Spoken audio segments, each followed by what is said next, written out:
अस्सलाम स्टूडेंट्स, आज हम अपना नेक्स्ट टॉपिक स्टार्ट करते हैं। Lecture number 2 subject OOP chapter number 3 threads. Previous lecture ही आपका कंटिन्यू है अभी।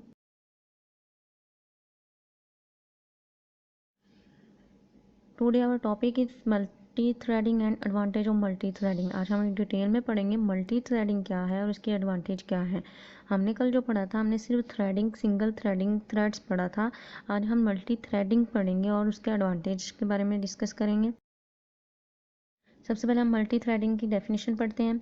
Multi threading allow operating system to execute different threads at the same time.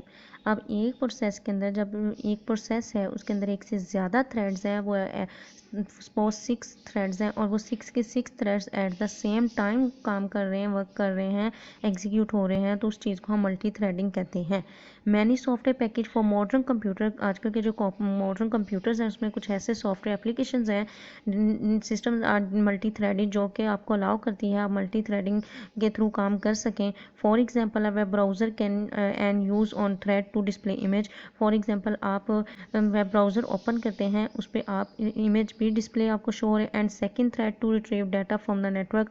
और दूसरी दफ़ा वेब ब्राउज़र जब खोलते हो, अभी पहली दफ़ा भी ओपन है, लेकिन आप उसका नेक्स्ट जब पेज खोलते हो तो आप उस पर कोई डाटा रिट्रीव करना चाह रहे हो इंटरनेट से, तो इस तरह आप डबल काम कर रहे हो। एक आप इमेज भी देख रहे हो, सपोज इसकी एग्जाम्पल ऐसे है, आप मूवीज़ भी देख रहे हो और प्रेजेंटेशन भी साथ बना रहे हो, यानी एट अ टाइम एक से ज़्यादा काम कर रहे होता है, वो है मल्टीटास्किंग उसको कहते हैं। लेकिन एक ही प्रोसेस के अंदर रह के ज़्यादा काम करना उसको कहते हैं मल्टी थ्रेडिंग, ज़्यादा काम हो।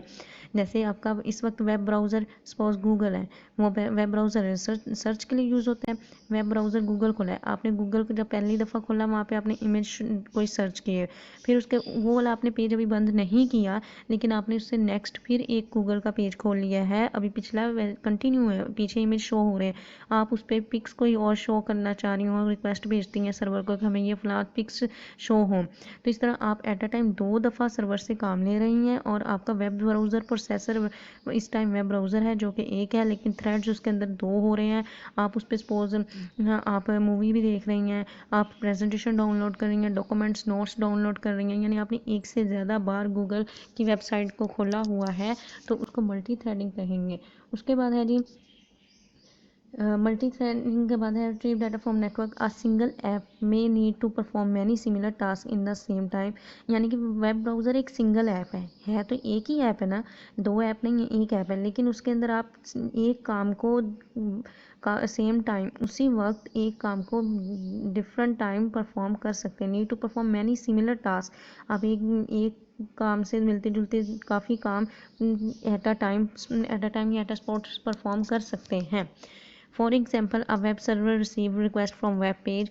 फॉर एग्जाम्पल आपका वेब सर्वर है वो आपसे रिसीव करता है रिक्वेस्ट फ्रॉम वेब पेज। आपने जो वेब पेज पे लिखा होता है ओपन पिक्चर्स या इमेज ऑफ कंप्यूटर, या इस तरह आप लिखते हो कोई चीज़, तो वेब पेज से आपकी रिक्वेस्ट एक्सेप्ट करेगा वेब सर्वर।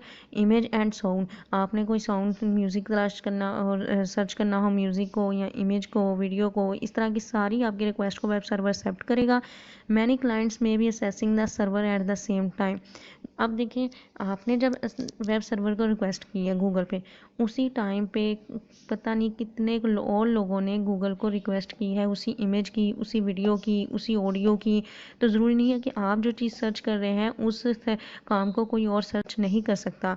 तो एक प्रोसेस वेब ब्राउज़र, इस टाइम आपका गूगल एक प्रोसेस है, उसके अंदर मल्टी थ्रेडिंग हो रही है, आप ये एट अ टाइम एक से ज़्यादा सर्चिंग चीज़ों को कर सकते हैं। Web server only receive service only one client eight a time. Web server एक वक्त में एक ही क्लाइंट से रिक्वेस्ट एक्सेप्ट करेगा if it is run a single thread process. अगर वो सिंगल थ्रेड प्रोसेस है तो वो एक वक्त में एक ही काम करेगा। उसके बाद है a multi thread server can create a separate thread for client request. अगर मल्टी थ्रेड है, देखिए पहले था कि प्रोसेस अगर सिंगल थ्रेड है तो एक टाइम में एक ही काम करेगा, यानी एक प्रोसेस है उसके अंदर एक काम है, एक ही थ्रेड है तो वो एक ही चलेगा। अगर एक प्रोसेस के अंदर एक से ज़्यादा थ्रेड है, मल्टी थ्रेड है, तो उनको separate can create a separate thread for client. Client की रिक्वेस्ट वाले थ्रेड्स सेपरेट हो जाएंगे and the other thread to service the request. यानी कि जिन लोगों की रिक्वेस्ट एक्सेप्ट हो गई है वो थ्रेड अलहदा हो जाएंगे और जिन्होंने आगे रिक्वेस्ट न्यू की है कोई चीज़ सर्च करने के लिए, उनके जो थ्रेड्स होंगे वो अलहदा होंगे। तो मल्टी थ्रेडिंग में क्या है एक सिंगल प्रोसेसर में एक से ज़्यादा काम को एक eight a time he perform करना मल्टी थ्रेडिंग कहलाता है। अब मल्टी थ्रेडिंग के कुछ एडवांटेज देखते हैं, क्या फ़ायदे हैं। सबसे बड़ा तो फ़ायदा यही है कि देखिए, आप एक वक्त में एक से ज़्यादा काम कर सकते हो, वो हो गया मल्टीटास्किंग। लेकिन एक प्रोसेसर के अंदर रहते हुए आप एक से ज़्यादा काम को सिमिलर, मिलते जुलते एक दूसरे से काम हो या अनसिमिलर भी हो सकते हैं, सिमिलर भी हो सकते हैं, उन कामों को आप एट अ टाइम परफॉर्म कर रही हो एक ही वक्त में, एक ही प्रोसेसर से आप मदद लेते हुए, उसको मल्टी थ्रेड्स कहते हैं। अब इसके कुछ एडवांटेज, सबसे पहले रिस्पॉन्सिवनेस मतलब आपको रिस्पॉन्स जल्दी करते हैं। If one thread is blocked and busy in the lengthy calculation, for example जो पहला थ्रेड है वो बिजी है, वो ब्लॉक है, ठीक है। दूसरा थ्रेड क्या है, वो लेंथी कैलकुलेशन में यानी बिजी है, वो कैलकुलेशन कर रहा है। सपोज आपके पास 5 प्रोसेस के अंदर 5 थ्रेड्स हैं, उनमें से एक ब्लॉक है, एक कैलकुलेशन कर रहा है, और सम अदर थ्रेड्स में स्टिल भी एग्जीक्यूट, लेकिन जो बाकी पीछे आपके 3 थ्रेड्स रह गए वो अपना फंक्शन परफॉर्म कर रहे हैं, अपना टास्क परफॉर्म कर रहे हैं। वो पहले 2 की वजह से ये नहीं है कि रुक जाएंगे, स्टॉप नहीं होंगे उसके। So the user get more response from the executing process, और यूज़र इस तरह से जल्दी से आसानी से रिस्पॉन्स ले सकता है जो इस वक्त प्रोसेस मल्टी थ्रेड्स एग्जीक्यूट कर रहा हो। यानी कि इस वक्त प्रोसेस में जो काम कर रहा हो रहा होता है, आप उससे जल्दी उससे रिस्पॉन्स ले सकते हैं। नेक्स्ट है रिसोर्स शेयरिंग। रिसोर्स आपके पास आ जाते हैं, प्रिंटर, हार्ड डिस्क, स्कैनर वगैरह, हमने प्रीवियस लेक्चर नंबर 2 में पढ़े थे। ये रिसोर्सेज होते हैं, मेमोरी वगैरह शेयर करना, इसे रिसोर्स शेयरिंग। अब इसमें जब एक प्रोसेसर, उसके अंदर एक प्रोसेस के अंदर 5 थ्रेड्स पड़े हुए हैं, और वो पांचों थ्रेड्स आप किसकी मेमोरी को शेयर करेंगे, किस के थ्रेड्स को शेयर करेंगे। All threads of share of the memory and the source of process, जाहिर बात है वो जिस प्रोसेस के अंदर हैं उसी प्रोसेस की मेमोरी को शेयर करेंगे।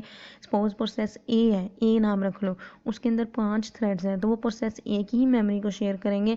Secondly, it allow application to have several different threads within the same address space, और दूसरा ये अलाउ करता है कि कुछ एप्लीकेशन में आप several threads within the same address space, कि उसी प्रोसेस के एड्रेस पे आप बहुत सारे मल्टी थ्रेड्स को परफॉर्म कर सकते हैं।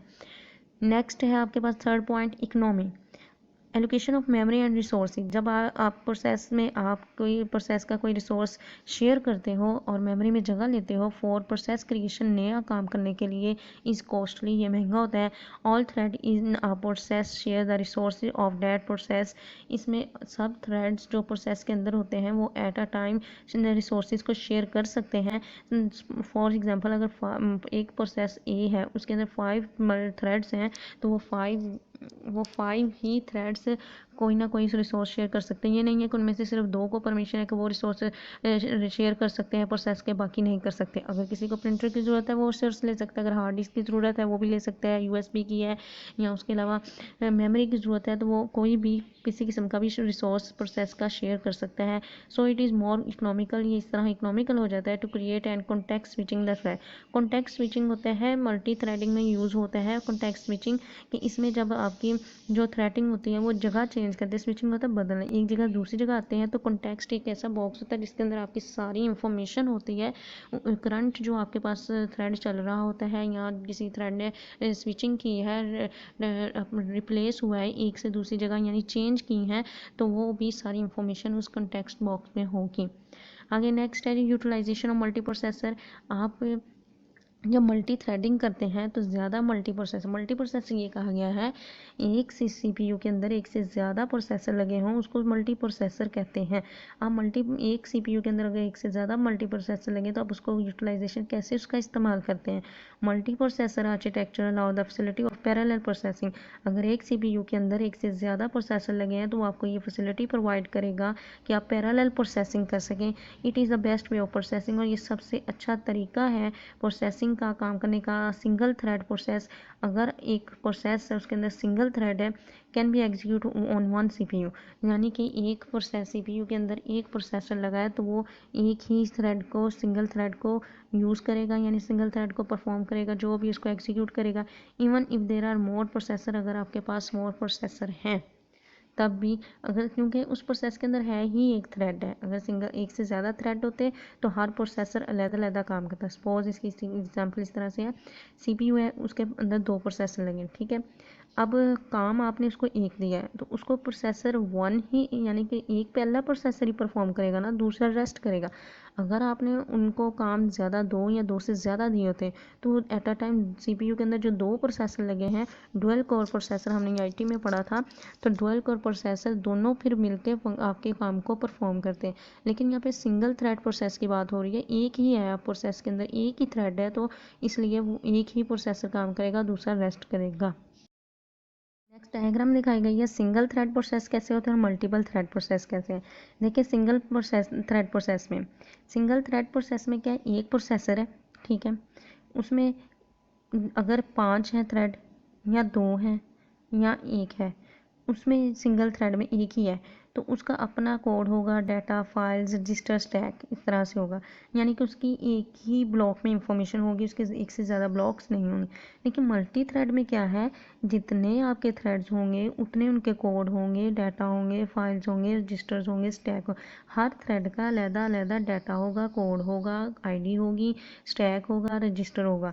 लेकिन सिंगल थ्रेड में क्या है, अगर एक है तो उसका एक दफ़ा ही उसको आईडी दी जाएगी, उसका एक ही जगह पे डाटा सेव होगा, उसकी एक ही जगह पे फाइल्स होंगी, रजिस्टर एक ही उसके पास मेमोरी होगी, एक ही स्टैक होगी। लेकिन उसके अलावा मल्टी थ्रेड में क्या है, अब नीचे देखिए आपको एरोस के निशान, एरोस के निशान शो हो रहे होंगे, ये एरोस थ्रेड बने हुए हैं। ये सिंगल थ्रेड में एक थ्रेड है और मल्टी थ्रेड में आपके पास 3 थ्रेड की एग्जांपल दी गई है। तो हर नीचे जो एरो है उसके ऊपर देखें, हर एरो का कोड, रजिस्टर, स्टैक अलग है। हर दूसरे वाले का कोड, रजिस्टर, स्टैक अलग है, तीसरे वाले की फाइल, रजिस्टर और स्टैक अलग है। तो इससे ज़ाहिर होता है सिंगल थ्रेड प्रोसेस है वो अलग है और मल्टी थ्रेड प्रोसेस का जो कोड, रजिस्टर, स्टैक है उसकी इंफॉर्मेशन अलग सेव होती है। Thanks student, I hope so आपका आज का लेक्चर समझ आया होगा। हम अगला पढ़ेंगे जी नेक्स्ट लेक्चर में। अभी थ्रेड जो चैप्टर है उसके प्रीवियस टॉपिक्स हैं वो हम इंशाल्लाह नेक्स्ट लेक्चर नंबर 3 में पढ़ेंगे। ओके जी, अल्लाह हाफिज़।